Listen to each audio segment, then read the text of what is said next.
वक्त की बड़ी खबर पर आपको बता दें देहरादून से, जहां पर शासन और पुलिस के अधिकारियों के साथ मुख्यमंत्री पुष्कर सिंह धामी ने एक बड़ी बैठक की है। सभी जिले के डीएम भी इस बैठक में वर्चुअली माध्यम से जुड़े रहे, जिसमें मुख्यमंत्री पुष्कर सिंह धामी ने आवश्यक दिशा निर्देश अधिकारियों को दिए हैं। तो सीएम ने आपदा राहत कार्यों से जुड़े दिशा निर्देश दिए हैं। इसके अलावा कानून व्यवस्था को लेकर भी सीएम पुष्कर सिंह धामी ने दिशा निर्देश दिए हैं। साथ ही सीएम ने आपदा प्रबंधन और कानून व्यवस्था पर ध्यान देने को सभी अधिकारियों को कहा है।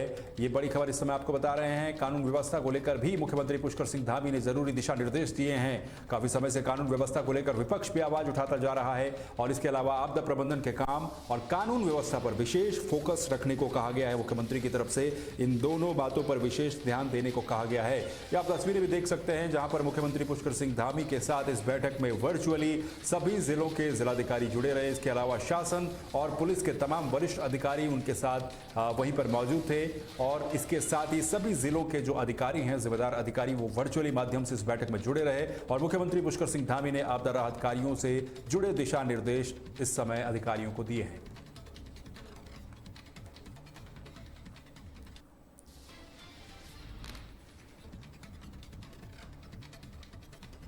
वहीं कांग्रेस पार्टी उत्तराखंड में अपनी संगठनात्मक ताकत को बढ़ाने के लिए सक्रिय हो गई है। इसके तहत झबरेड़ा में एक निजी हॉल में कांग्रेस कार्यकर्ताओं की एक बैठक आयोजित की गई। इस बैठक में जिलाध्यक्ष के चयन के लिए वरिष्ठ कार्यकर्ताओं से रायशुमारी की गई। कांग्रेस विधायक वीरेंद्र जाति, पर्यवेक्षक राजेश तिवारी और झबरेड़ा चेयरमैन प्रतिनिधि गौरव चौधरी ने बताया कि पूरे देश में रायशुमारी का यह कार्यक्रम चल रहा है। इसका उद्देश्य संगठन को मजबूत करना और सुदूर ग्रामीण क्षेत्रों तक अपनी पहुंच बनाना है। रायशुमारी के आधार पर 16 सितंबर तक चयनित नामों को राष्ट्रीय स्तर पर भेजा जाएगा। इस दौरान कई दिग्गज कांग्रेस के नेता भी मौजूद रहे। काफी प्रत्याशी जिलाध्यक्ष के लिए जिन्होंने आवेदन किया है, काफी लोग हैं। मैं नाम लूंगा तो काफी समय लगेगा। और आज हमारे पर्यवेक्षक महोदय, अखिल भारतीय कांग्रेस कमेटी के राष्ट्रीय सचिव श्री राजेश तिवारी जी हमारे बीच आए हुए हैं और रायशुमारी उन्होंने आदरणीय राहुल गांधी जी, आदरणीय खड़गे जी ने एक कार्यक्रम का डिज़ाइन इस तरीके से तैयार किया है कि भविष्य में जो भी जिलाध्यक्ष बनेगा वो जो वर्कर्स हैं, हमारे कांग्रेस के कार्यकर्ता हैं, कांग्रेस के पदाधिकारी हैं या अन्य जन हैं, उन सब से रायशुमारी होगी और रायशुमारी होकर के जो एक प्रमुख उसको जिलाध्यक्ष के पद पर मनोनीत किया जाएगा, उसको जिलाध्यक्ष बनाया जाएगा। इस बात को तय किया है कि पूरे देश में 2025 जो वर्ष है संगठन सीजन वर्ष घोषित किया है। 3 प्रदेशों में गठन की प्रक्रिया पूरी हो गई है और 4 प्रदेश जिसमें उत्तराखंड भी शामिल है, यहाँ पे संगठन सीजन अभियान जो है वो प्रारंभ किया गया है। 1 तारीख से मैं यहाँ पे उपस्थित हूँ और हमको बूथ स्तर के कार्यकर्ताओं से जो उनका अच्छा नेतृत्व कर सके, पार्टी के प्रति समर्पित और ईमानदार व्यक्ति हो, जो भारतीय जनता पार्टी से मजबूती के साथ लड़ सके। वहीं हरिद्वार में कांग्रेस पार्टी के संगठन सृजन अभियान के तहत एक महत्वपूर्ण बैठक आयोजित की गई। इस बैठक में गुजरात के पूर्व प्रदेश अध्यक्ष जगदीश ठाकुर पर्यवेक्षक के रूप में शामिल हुए। उनके साथ ही आदेश चौहान, अनुपम शर्मा और प्रेम बहुखंडी भी मौजूद रहे। बैठक का मुख्य उद्देश्य हरिद्वार के लिए महानगर अध्यक्ष का चयन करना था। जगदीश ठाकुर ने बताया कि राष्ट्रीय अध्यक्ष मल्लिकार्जुन खड़गे और राहुल गांधी के नेतृत्व में यह अभियान गुजरात, हरियाणा, मध्य प्रदेश सहित 5 राज्यों में चल रहा है। उन्होंने कहा कि हरिद्वार में महानगर अध्यक्ष के लिए 6 से 7 नाम सामने आए हैं और जल्द ही अंतिम फैसला ले लिया जाएगा। देश में संगठन सुझाव का काम आदरणीय खड़गे जी और राहुल जी के नेतृत्व में चल रहा है। सबसे पहले गुजरात में पायलट प्रोजेक्ट बना, उसके बाद हरियाणा, मध्य प्रदेश और अभी 5 स्टेट में काम चल रहा है। उत्तराखंड का भी काम चल रहा है। मैं यहाँ 3 दिन से दौरे पे हूँ और कांग्रेस वर्कर्स, लीडर्स से हम मिल रहे हैं। किसको हरिद्वार सिटी का प्रेसिडेंट बनाया जाए, वो एक्सरसाइज हो रही है और मैं मानता हूँ कल शाम तक ये एक्सरसाइज हमारी पूरी होगी।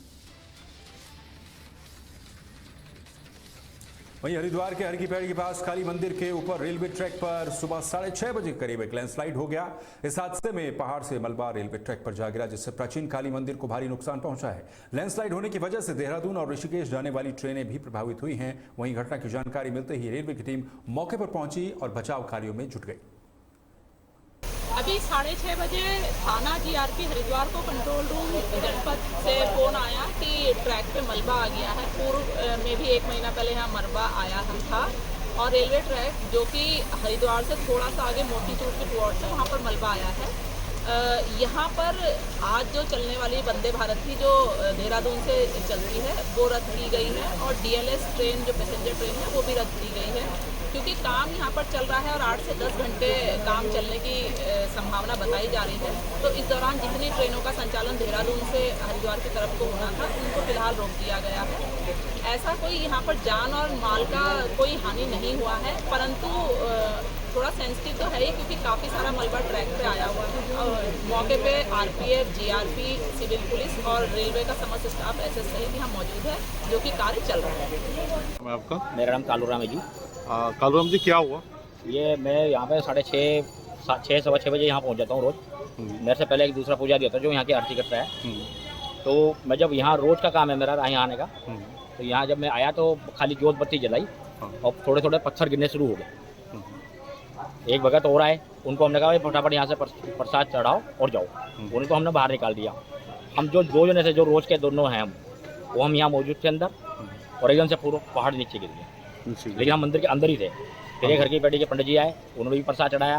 उस टाइम तक थोड़ा ही पहाड़ गिरा था इस साइड का, जिधर ये शंकर जी का मंदिर है, वहाँ बिल्कुल क्लियर था। उनको भी हमने बड़ी मुश्किल से बाहर निकाला। जब वो चले गए तो फिर हम भी वहाँ से निकल लिए, वहाँ मत्था टेका, बाहर आ गए। तो मंदिर को कोई नुकसान? मंदिर के अंदर कोई नुकसान नहीं हुआ, वो खाली ये शंकर जी का मंदिर था, शिव परिवार, तो वो सारा टूट गया। इसके बाद कोई राहत बचाव दल? बाकी अब वहीं भीम आर्मी आजाद समाज पार्टी के जिला अध्यक्ष सत्येंद्र कुमार ने सितारगंज में ईद और जुलूस ए मोहम्मदी के सफल आयोजन के लिए सभी कमेटियों को सम्मानित किया। रॉयल कैज होटल में एक आयोजित समारोह में कमेटी के जिम्मेदारों को शॉल और इसके साथ ही स्मृति चिन्ह देकर सम्मानित किया गया। इस दौरान सत्येंद्र कुमार ने कहा कि सितारगंज को सुंदर लाइटों से सजाया गया था और हजारों लोग जुलूस में शामिल हुए थे। शांतिपूर्वक आयोजन के लिए उन्होंने कमेटियों की मेहनत को भी सराहा। 2-3 दिन पूर्व में ईद मिलादुल नबी का एक कार्यक्रम था, त्यौहार था। तो त्यौहार में जो मुस्लिम भाइयों ने सितारगंज को सजाने का, खूबसूरत सितारगंज को सितारा बनाने का जो कार्य किया था, उसी में उसके एवज में हम लोगों ने जो इंतजामिया कमेटी थी उन तमाम इंतजामिया कमेटी को सम्मानित करने का कार्य भीम आर्मी आजाद समाज पार्टी के लोगों ने किया है। और आज हमने अपने तरीके से हमारे जो भी मेंबरान और पदाधिकारी और जो भी सदर थे, उन सदरों को सम्मानित करने का कार्य हम लोगों ने किया है। मैं बहुत खुश का इन्होंने सम्मान किया, हमें सबको इकट्ठा करके और एक संदेश दिया कि यहाँ हिंदू, मुस्लिम, सिख, ईसाई जो चल रहा है उन सब में भाईचारा है। वहीं रुड़की में बारिश के बाद कई वार्डों में जल भराव की समस्या बनी हुई है, जिससे स्थानीय लोगों को काफी परेशानियां हो रही हैं। खासकर कृष्णानगर में स्थिति गंभीर है, जहां लोगों को आवागमन में दिक्कतें हो रही हैं और बच्चे स्कूल नहीं जा पा रहे हैं। स्थानीय निवासियों का आरोप है कि नगर निगम के अधिकारी केवल खानापूर्ति कर रहे हैं। वहीं नगर निगम का कहना है कि इस बार अधिक बारिश होने के कारण समस्याएं बढ़ी हैं, लेकिन पानी निकासी के लिए पंप और टैंकर लगाए गए हैं। मंत्री जी भाषण में बोल के गए थे कृष्णानगर में नाला और नाली की सब सुविधा देंगे, हम इलेक्शन में जीत जाएंगे। मुख्यमंत्री ने ये बात कही थी कृष्णानगर में। पूरा ही पानी हो रहा, कीचड़ हो रहा, पहली बारिश में इतना पानी हो गया।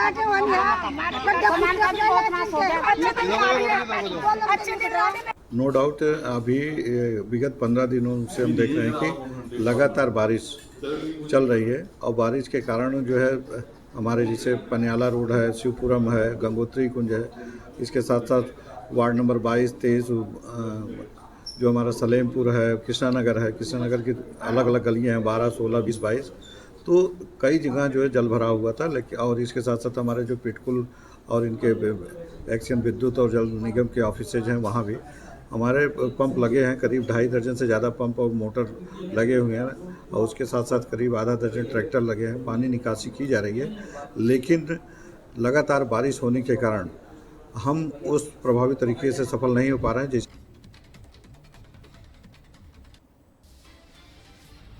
रुड़की के जॉइंट मजिस्ट्रेट दीपक रामचंद्र सेठ ने कलिया रूट्स मेले में अव्यवस्थाओं की शिकायतों के बाद देर रात को मेला क्षेत्र का औचक निरीक्षण किया। उन्होंने सीसीटीवी कंट्रोल रूम, खोयापाया केंद्र, झूला सर्कस ग्राउंड, तालाब क्षेत्र और होटलों का जायजा लिया। निरीक्षण के दौरान सीसीटीवी कंट्रोल रूम और दरगाह कार्यालय में ताला लटका होने पर उन्होंने कड़ी नाराजगी जताई। साथ ही उन्होंने होटल मालिकों को रेट लिस्ट लगाने और साफ सफाई रखने के निर्देश भी दिए। कई हमारा व्यवस्था के ऊपर एक बार निरीक्षण मैंने खुद किया। कल हमारा मैजिस्ट्रेट के द्वारा किया था, तहसीलदार और बाकी सभी स्टाफ थे, आज भी थे। उसके साथ साथ हमें 2-3 जगह कमी पाया था, उसके संबंधित को हमने निर्देश दिया कि कैसा उसको मैनेज करना है, उस हिसाब से हमने निर्देश दिया। वहीं विकासनगर कोतवाली क्षेत्र में दिल्ली यमुनोत्री राष्ट्रीय राजमार्ग पर 2 मोटरसाइकिलों की टक्कर में 2 युवकों की मौत हो गई, जबकि 4 अन्य गंभीर रूप से घायल हो गए। हादसा इतना भीषण था कि दोनों बाइकों के परखच्चे उड़ गए। बताया जा रहा है कि बारिश के कारण कम दृष्टता इस हादसे की वजह बनी। घायलों को नजदीकी अस्पताल ले जाया गया, जहां से उन्हें ग्राफिकरा हॉस्पिटल रेफर कर दिया गया। प्रत्यक्षदर्शियों के अनुसार दोनों बाइक सवार तेज गति में थे और किसी ने हेलमेट भी नहीं पहना था। ये आमने सामने की टक्कर है, आमने सामने बहुत रफ्तार में थे, 3 एक पे थे, 3 एक पे थे जी। और आमने सामने टक्कर लगने से घायल है, 4 तो रेडी है।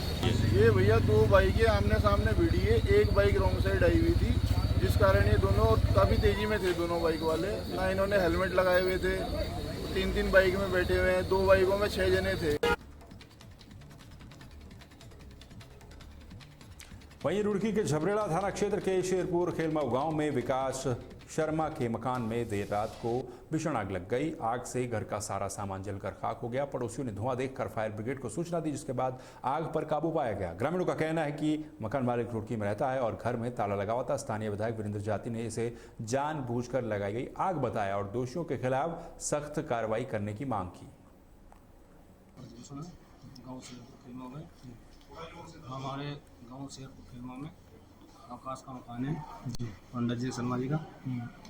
करीब 12 बजे के लगभग 12:30 बजे करीब यहाँ से अपर से पल्ली साइड से कोई आया, ये पत्ती बोले रखे मकान के गेट खोल ले, अंदर के गिरा भाई। ये मेरे खुद के गांव का मामला है। ये हमारे बिल्कुल पारिवारिक लोग हैं जिनके यहाँ रात में ये भीषण अग्निकांड हुआ है। और जैसा प्रथम दृष्टया ये लग रहा है कि आग जानबूझ करके लगाई है। अगर शॉर्ट सर्किट से आग लगती तो किसी एक कमरे में इंडिविजुअल लगती, लेकिन इसमें 3 कमरे अलग अलग हैं और तीनों कमरों में फूस डाल करके, फूस से मतलब ये सूखी हुई घास डाल करके आग जानबूझ करके अलग अलग कमरों में लगाई है। तो जिस भी व्यक्ति ने लगाई है, हमने पुलिस को भी इन्फॉर्मेशन दी है, पुलिस को तहरीर दी है। पुलिस के आला अधिकारी यहाँ पर मौजूद है, एसपी साहब से भी बात हुई है। हमने कहा भाई जिस भी व्यक्ति ने ये आग लगाई है, भले ही वो कोई भी हो, वो पकड़ा जाना चाहिए।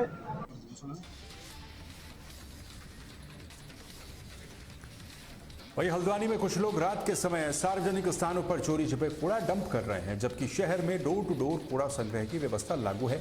नगर आयुक्त ऋचा सिंह ने बताया कि मंडी बाईपास और चंबल पुल जैसे क्षेत्रों में सीसीटीवी कैमरे लगाए गए हैं। अब कूड़ा डालने वालों के खिलाफ प्राथमिकी दर्ज की जाएगी। उन्होंने लोगों से अपील की है कि वे डोर टू डोर व्यवस्था का ही उपयोग करें ताकि शहर साफ रह सके। जैसे अगर हम कहें तो मंडी बाईपास है, चंबल पुल है, इन जगहों पे बार बार सफाई कराने के बाद लोग गाड़ियों से आते हैं और रात में कूड़ा डालते हैं। तो हमने कुछ स्थानों पर सीसी कैमरा भी अभी वर्तमान में लगा दिया है। उद्देश्य एक ही है इन स्थानों को चिन्हित करने का कि जो बड़े स्थान हैं, क्योंकि कूड़ा देखने के बाद लोग वहाँ लगातार कूड़ा डाल रहे हैं, तो इन पे सफाई का अभियान भी चलाया गया। कल मंडी बाईपास पे पूरा सफाई अभियान चलाया गया है, यहाँ प्लांटेशन भी किया जाएगा। इसके साथ ही हम अभी हमारे कुछ एक वेंडर से भी बात हो रही है, जिसमें हम जो कूड़े के जो पॉकेट्स हैं उन पे कैसे वहीं मौके पर ही चिन्हित करके चालान की कार्रवाई करें और बड़े बड़े प्लॉट्स जिन पर कूड़ा पड़ा हुआ है उनको चिन्हित करेंगे। क्योंकि डोर टू डोर कूड़ा हमारा कलेक्शन हो रहा है, तो अगर ये मैसेज चला जाएगा कि आप सार्वजनिक स्थान पर इस तरीके से खुलेआम कूड़ा डालेंगे तो कार्रवाई होगी, तो लोगों में